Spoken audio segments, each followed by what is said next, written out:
नमस्कार दोस्तों, जीनियस शिक्षा यूट्यूब चैनल पर आपका स्वागत है। दोस्तों, आज की इस क्लास में हम दिल को छू लेने वाले कहानी के माध्यम से आपको जो है हिंदी पढ़ने का प्रैक्टिस कराएंगी। तो चलिए बिना देर किए क्लास को शुरू करते हैं। क्लास को शुरू करने से पहले इस वीडियो कर दीजिए लाइक, क्योंकि आप बाद में भूल जाते हैं। तो चलिए क्लास को शुरू करते हैं। कहानी का नाम है माँ का दिल और ममता। तो आइए शुरू करते हैं। रमेश अब बड़ा हो गया था।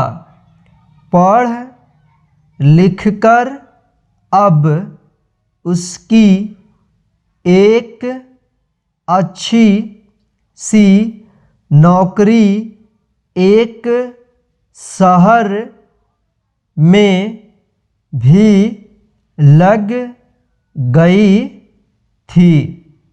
कुछ दिनों के बाद उसके माँ बाप ने उसकी शादी एक सुंदर और सुशील लड़की से करा दिया, जो कि वह भी नौकरी करती थी।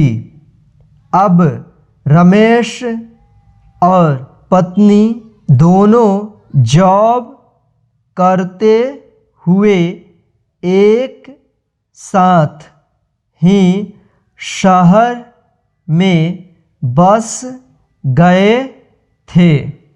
कुछ दिनों के पश्चात रमेश के पिताजी भी अब इस दुनिया को छोड़कर चले गए, जिसके बाद उसकी माँ एकदम सी अकेली हो गई थी। कुछ दिनों के बाद रमेश अपनी माँ को अपने साथ रहने के लिए शहर ले आया, जिसके बाद शहर में आकर रमेश की माँ खुद को एकदम अकेले पाती थी। इस तरह उन्हें भी अच्छा नहीं लगता था, लेकिन एक माँ अपने बेटे की हमेशा खुशी ही चाहती है। इसलिए धीरे धीरे वह शहर में रहना भी सीख गई थी। लेकिन रमेश और उसकी पत्नी हमेशा अपनी माँ को समझाते रहते थे कि ऐसा मत करो, ये मत करो, मतलब कि वे अपने आगे माँ को गांव की एक तरह से गंवार ही समझते थे। लेकिन माँ की दिल तो हमेशा से अपने बच्चों के लिए बड़ा ही होता है। इसलिए वे सभी बातें चुपचाप सुनकर हाँ में हाँ मिलाकर रह जाती थी। एक दिन की बात है, सुबह रमेश की पत्नी को ऑफिस जल्दी जाना था, इसलिए वह सब कुछ जल्दी से तैयार करके रमेश का खाना पैक करके ऑफिस चली गई। फिर इसके बाद रमेश भी जल्दी जल्दी तैयार होकर ऑफिस निकल गया था।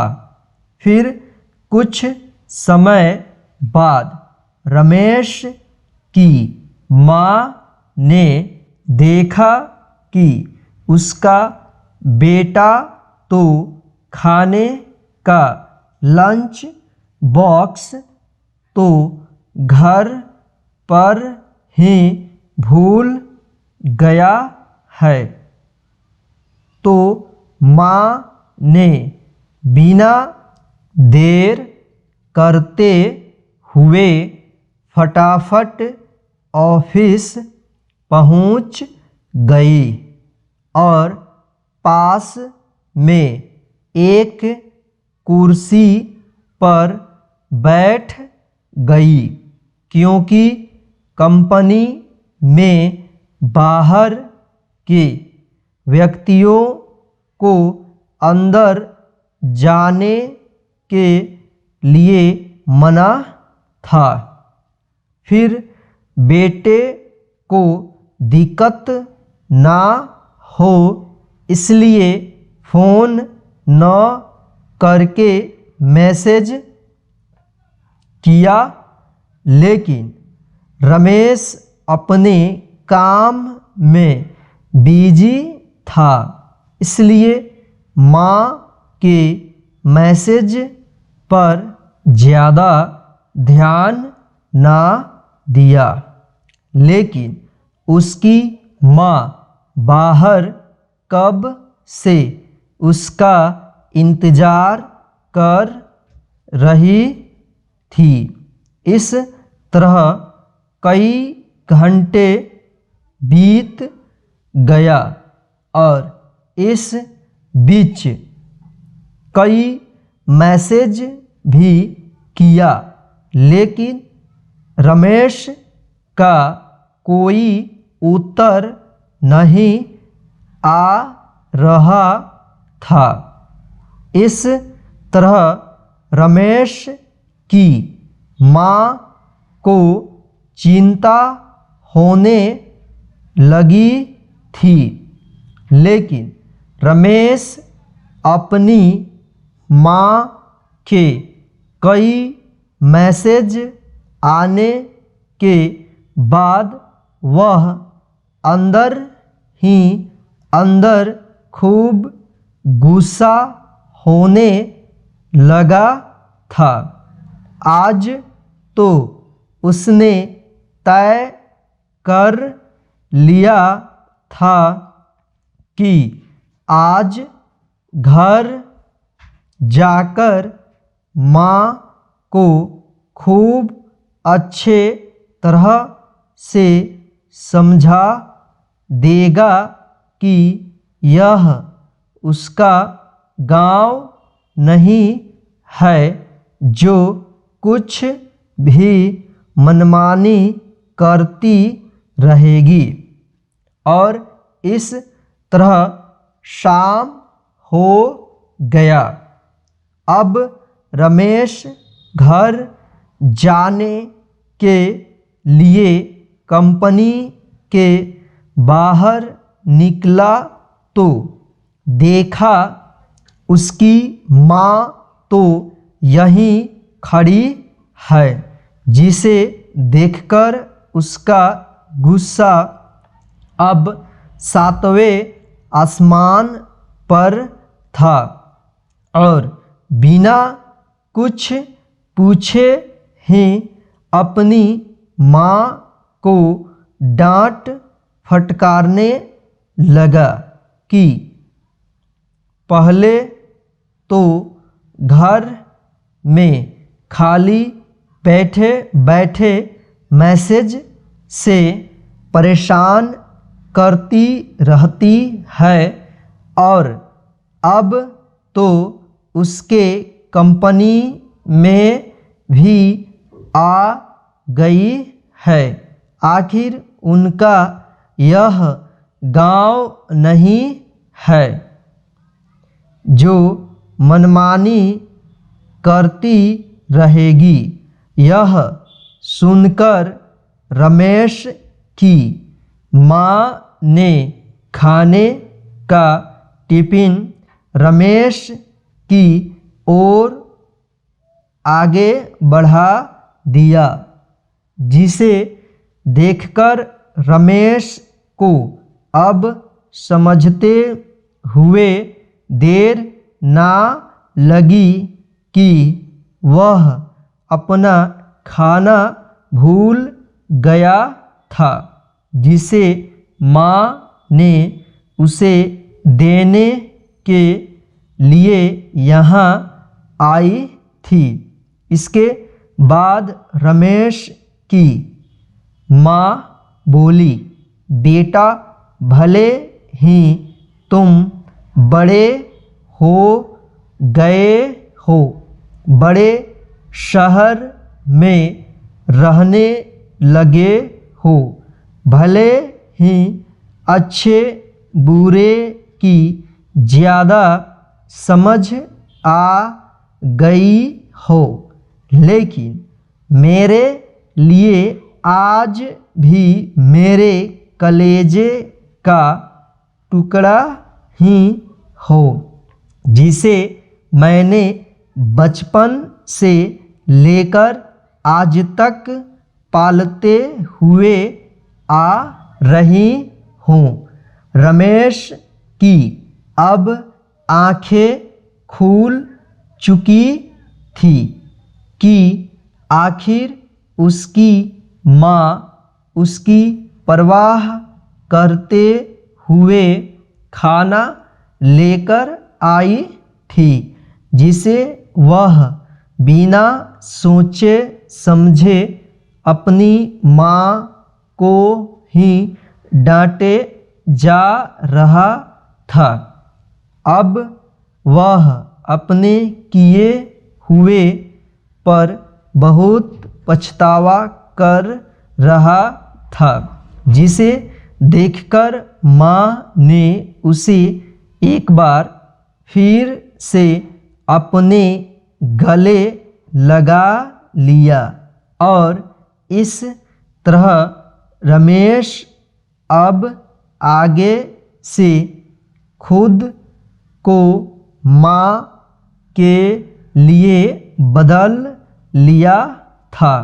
अब उनकी पहले से ज़्यादा अच्छे से देखभाल करने लगा था, जिसके बाद माँ को अब शहर में अच्छा लगने लगा था, क्योंकि अब उसका बेटा फिर से उसे मिल गया था। कहानी से शिक्षा।